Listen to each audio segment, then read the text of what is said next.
Okay, in this presentation we are going to look at continuous random variables. So what we have here is a continuous random variable x, and it has the following probability density function.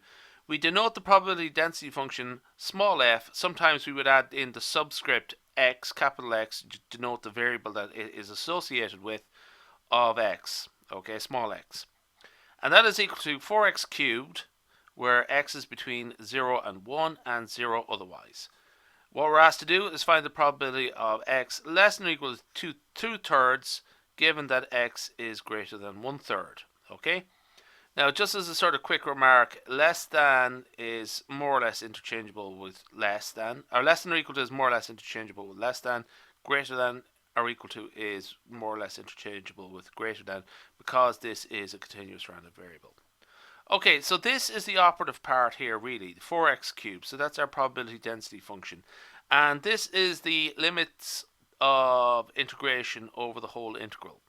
Okay, so 0 to 1. Okay, so essentially 1 in particular is what we're paying attention to there.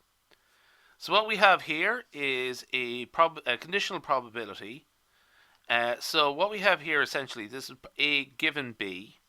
So down here we have the probability of b, okay, where b is the probability, b is essentially x greater than 1/3, so that's the probability of that. And what we have here is the probability of a and b, okay, where a is equal probability, a is the probability of a is the probability of x less than 2/3, and b it's greater than 1/3. So essentially probability of a and b is the probability of x is being between 1/3 and 2/3. Okay, that's how we might sort of state a and b together. So essentially this informs us about what our limits of integration are. So when x is between 1/3 and 2/3, our limits of integration are 1/3 and 2/3 again, respectively. So what we evaluate here is the integral of 4x cubed dx, where the limits of integration are 1/3 and 2/3. Down below we do something similar, except the limits of integration are 1/3 and 1 respectively. Okay, so what we're left with here is, in both cases, the integral is 4x cubed.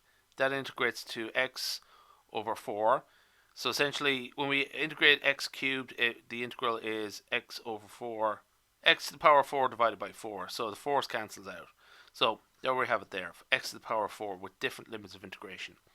So in the numerator, the limits of integration are again 2/3 and 1/3. In the denominator, it's 1 and 1/3. Okay, so x to the power of 4 when x is 2/3, that's 16/81. When x is equal to 1/3, that is x to the power of 4 is 1/81. Okay, so you notice we have 1/81 on both sides here. Okay, of the fraction, both sides of the fraction, numerator and denominator. X to the power of 4 when x is equal to 1 is simply 1, but we can restate that as 81/81 just to keep the fractions consistent. So what we're left with here is 16/81 minus 1/81, and that is 15, and 15/81.